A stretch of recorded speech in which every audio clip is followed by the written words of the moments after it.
आज आमचा south Indian नाश्ता होणार आहे.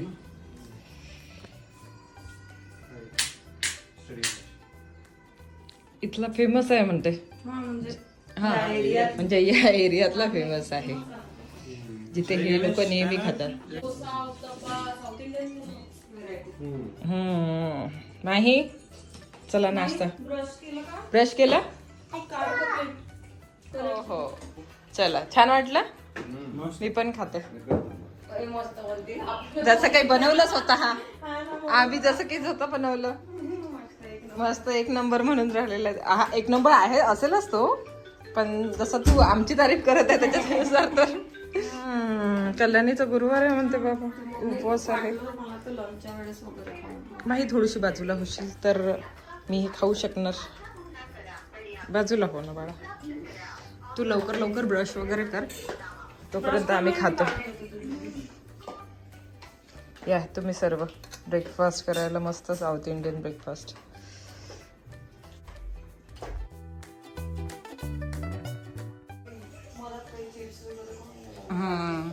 आदवी फोटो काढते का उर्वीचे? आदवी फोटो काढते तिचे आणि ती नाचत आहे मस्त. उर्वीला बरं नाही आहे. उर्वी मस्त मस्त फोटो काढले तिचे. एक एक एक ती नाचत आहे तसे तसे एक एक एक पोजनी फोटो काढले मस्त.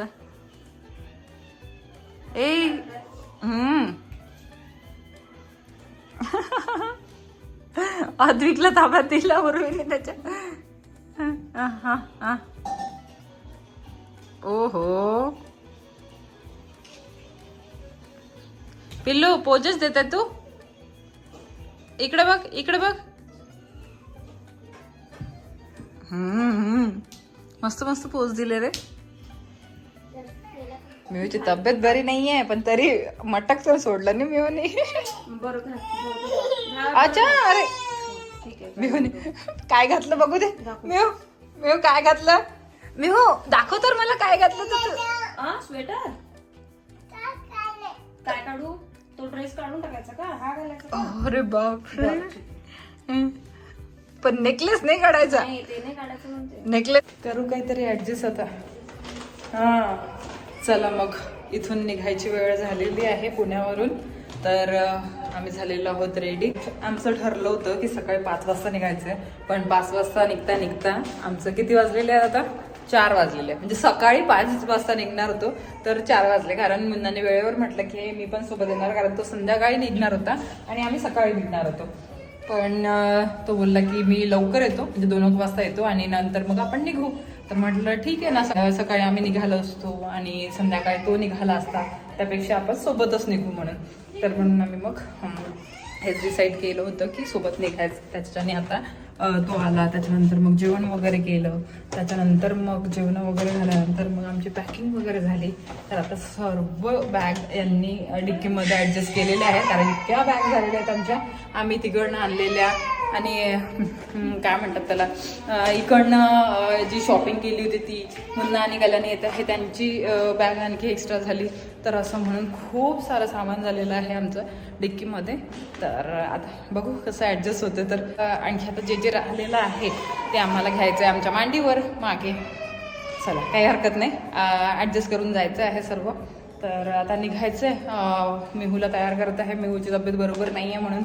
आणि हो सॉरी मी हे सांगायला विसरली पुणेकरांनो. सॉरी. या वेळेला मला माफ करून द्या आणि पुढच्या वेळेला येईल ना नक्की भेटेल कारण मला स्वतःलाच तुम्हाला सर्वांना भेटायचं आहे. आणि मी विचार करत होते की यावेळेला आपण भेटूया. म्हणजे खूप दिवसाचा विचार करून ठेवला होता की यावेळेला पुणेकरांना भेटेल. पण यावेळेला सॉरी तुमचं आणि जी पण जवळ राहतात त्यांना पण भेटणार होती. म्हणजे मी सांगणार होती कम्युनिटी पोस्टला की आपण इथेच कुठेतरी जवळ एखादी जागा बघू आणि तिथे भेटू म्हणून. पण आता काही करू शकत नाही कारण मुलांच्या तब्येती बरोबर नव्हत्या.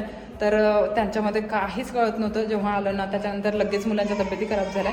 तिथे पण माझ्या मुलांच्या तर तिथेच झाल्या होत्या तब्येती खराब. पण मिहूची तब्येत घरी आल्यानंतर खराब झाली तर मग माझं मन नाही झालं. म्हणून म्हटलं तुम्ही लोक समजून घ्याल. मला माहिती आहे कारण मुलांची तब्येत म्हटल्यानंतर काहीच इच्छा होत नाही काहीच करायची इच्छा होत नाही. म्हणून मग आता निघत आहे यावेळेला. पण लवकरच येईल मी पुण्यात आणि लवकरच आपण सर्वजण भेटू आणि मस्त सर्वजण एकत्र एन्जॉय करू. चला मग आता निघायचं आहे. तर आता तुम्हाला बघायला मिळतील व्लॉग काय म्हणतात त्याला माहेरचे, कारण आता चाललेलो आहोत आम्ही डायरेक्ट अमरावती नाही जात आहोत, आम्ही अकोट जात आहोत. अकोटला जाऊन अकोटला प्रोग्राम आहे तर त्यासाठी जात आहोत. सर्वजण यासाठीच निघत आहे, म्हणजे कल्याणी आणि मुन्ना आमच्यासोबत त्याच्यासाठीच येत आहे कारण प्रोग्राम आहे घरी. तर प्रोग्राम कशाचा आहे तुम्हाला नेक्स्ट ब्लॉगमध्ये बघायला मिळणारच आहे. चला किती सारं सामान झालं आपल्याकडे, बापरे. हे सर्व सामान जे माझ्याकडे आहे, जे माहीकडे आहे, ते सर्व सामान आता आम्हाला मांडीवर घ्यायचंय.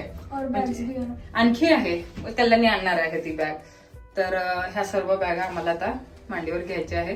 डिक्की पॅक झालेली आहे, मुन्नाच्या जवळचं समोरचं पॅक झालेलं आहे, आमचंच राहिलेलं आहे फक्त आता. तर आमचं पण पूर्ण मागचं पॅक होणार आहे आणि बसायला बिलकुल जागा राहणार नाही.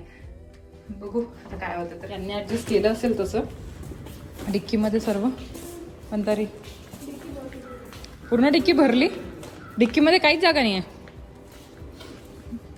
थोडं पण नाही राहत बसत. काय दाखवा.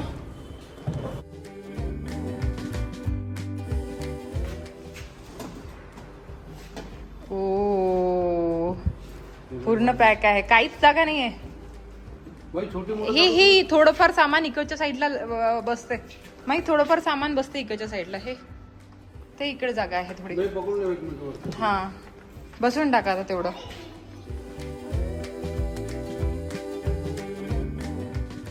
पप्पा जवळ देशील ते सर्व. अद्वी लवकर या म्हणा मामीला. मामी कोणाला काम असेल तर आपण लिफ्ट थांबवून ठेवलेली आहे. चक्र मारून हे फ्लोर, थर्ड फ्लोर, 0 फ्लोर सगळं वाटण डाऊन दिले. काय निघायचं आहे. पूर्ण सामान घेतलं आता. थोडं सामान राहिलेलं होतं कल्याणीकडे. ही सॅग आणि ही कल्याणीची बॅग अशी राहिलेली होती आणि उर्वेला न्यायचं होतं म्हणून वर आलो परत आणि आता सर्वजण चाललो आहे खाली.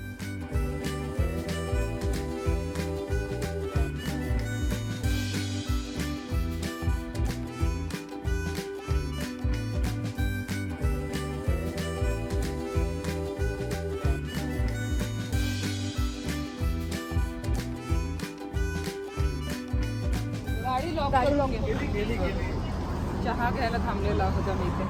म्हटलं पहिल्यांदा चहा घेऊ, नंतर एक्सप्रेस वेवर लागली गाडी की मग तर थांबवता येणार नाही.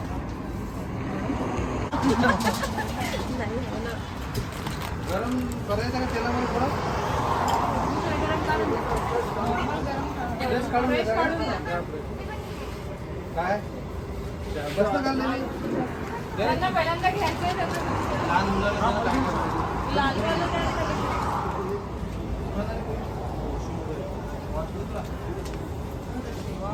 थंडी.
आवडते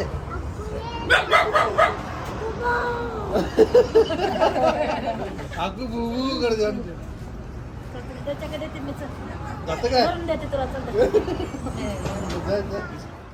दुपारला जेवण झालं होतं लेट म्हणून मग आता एवढी जास्त भूक नव्हती तर मग आम्ही काहीतरी खाऊन घेतलं. वडापाव होता आणि नंतर काय होतं ते राऊंड जे इकडे नाही मिळत आमच्याकडे विदर्भाकडे, तर ते पावचंच काय पॅटीस होतं की नेमकं काय होतं काय माहिती, मला माहिती नाही. एकदम असं गोल गोल होतं. मला कॉमेंट करून सांगा. त्याचे 4 पार्ट होतात आणि त्याला मिसळ सोबत खाल्ल्या जातं.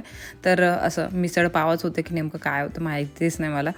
ते मी जास्त नाही खाल्लं. मला वडापाव खूप आवडतो आणि वडापाव खाताच ना कोणाकोणासोबत होतं, विदर्भाच्या लोकांसोबत तर होतच असेल हे नेमकं. माझ्यासोबत तर जेव्हा पण मी वडापाव खाते ना गरम गरम, मला पूर्ण माझं तोंड जळतं आणि प्रत्येकच वेळेचं होतं, असं एक वेळेचं नाही आहे हे. म्हणजे असं आरामात खाल्लं जात नाही. आणि तुमच्यासोबत पण असं होतं का मला सांगाल कॉमेंट सेक्शनमध्ये. म्हणजे माझ्यासोबत तर प्रत्येक वेळेला झालेलं आहे असं, आणि यावेळेला मुन्नासोबत पण झालं. मी त्याला तेच बोलली की माझ्यासोबतही होते हे असं. तर त्याचं पण तोंड जळलं आणि माझं पण तोंड जळलं गरम गरम वडापाव खायला गेलं तर पण छान लागतो. मला खूप आवडतं वडापाव. म्हणजे इकडे आल्यानंतर वडापाव खायची मजाच वेगळी राहते. इकडे आल्यानंतर मी जास्तीत जास्त दगडूशेठ हलवाईच्या समोरचा जो वडापाव आहे ना, मी जेव्हा पुण्याला होती ना, म्हणजे राहायला जेव्हा आम्ही पुण्याला होतो ना, त्यावेळेला दगडूशेठ हलवाई गणपतीच्या समोर एक वडापावचं, आता मला एवढं आठवत नाही त्यांचं नाव वगैरे, पण तिथे मी वडापाव नक्की खायची. आणि यावेळेला तर येणंच नाही झालं तिथे, कारण मुलांच्या तब्येती खराब झाल्या. आधी भरपूर वेळ होता, म्हटलं आता तिकडनं आल्यानंतर पण आपल्याकडे वेळ असणार तर तेव्हा आपण जाऊ. पण असं काय माहिती होतं की असं होणार म्हणून. आता इथे आलेलो आहोत घरी आम्ही. रात्रभर प्रवास झाला. सकाळी 4 वाजता आम्ही पोहोचलो घरी. मग आराम केला. त्यानंतर आता उठलो तर दीपालीने मस्त पोहे बनवले होते. दीपालीने बनवले होते की कल्याणीने बनवले होते की आईने, मला माहीत नाही, पण ते बनवलेले होते. काय माहिती कोणी बनवले होते, कारण मी खूप लेट उठले होते. आणि त्यानंतर मग आम्ही, दीपाली आता प्लेट्स वगैरे काढत आहे. आता आम्ही पोहे खाऊ. नंतर मग नाश्ता वगैरे करून झाल्यानंतर मस्त आंघोळ वगैरे, नंतर फ्रेश होऊ आणि नंतर मग आम्हाला शेतात जायचं आहे. आज आहे प्रोग्राम शेतातला, म्हणजे आज भंडारा आहे. तर तुम्हाला नेक्स्ट ब्लॉगमध्ये बघायला मिळणारच आहे. आता तुम्ही म्हणू शकता, आता कारण काय होतं की निगेटिव्ह कमेंटवाले येतात आणि म्हणतात आता आली ही इकडे, आता दीपालीला त्रास देणार. तुम्हाला माहितीच आहे की आमच्या नंदा भावजायांची बॉन्डिंग कशी आहे, आणि आमचा बॉन्ड तर तुम्हाला माहितीच आहे की काही फरक पडणार नाही. कारण दीपालीला पण इतके कमेंट्स येतात. कांचन तर बसलेलीच राहते. आता मी दीपालीच्या कॉमेंट दीपालीने वाचून दाखवली मला की कांचन बसलेलीच राहते, कांचन काही काम करत नाही. आता मला सांगा, मी इथे पण काम करू, माझ्या घरी पण काम करू, माहेर कशासाठी असतं मला एक सांगा. आता भावजया पण जेव्हा आपल्या स्वतःच्या माहेरी जातात त्यावेळेला त्या पण आराम करतात. मी माझ्या माहेरी जाते, असं नाही की दीपालीला किंवा कोणाला काम करायला म्हणते. आई वगैरे पण काम करते, पण ज्यावेळेला आपण माहेरी जातो, आपण आपल्या माहेरी थोडाफार आराम मिळायला पाहिजे. आपल्या त्या रुटीनमधून आपण निघालं पाहिजे, आपलं स्ट्रेस कमी झालं पाहिजे, यासाठी जातो. बरं असो, माझ्या भावजायांना बाकी कोणाला काही प्रॉब्लेम नाही, मला काही प्रॉब्लेम नाही, तर बाकीच्यांना का प्रॉब्लेम होतो मला हेच कळत नाही. ठीक आहे, काही हरकत नाही. चला मग इथेच या ब्लॉगला थांबवते. नेक्स्ट ब्लॉग तुम्हाला शेतातल्या भंडाऱ्याचा बघायला मिळणार आहे, तर ब्लॉग बघायला विसरू नका. चला मग, बाय बाय, टेक केअर आणि लव्ह यू ऑल.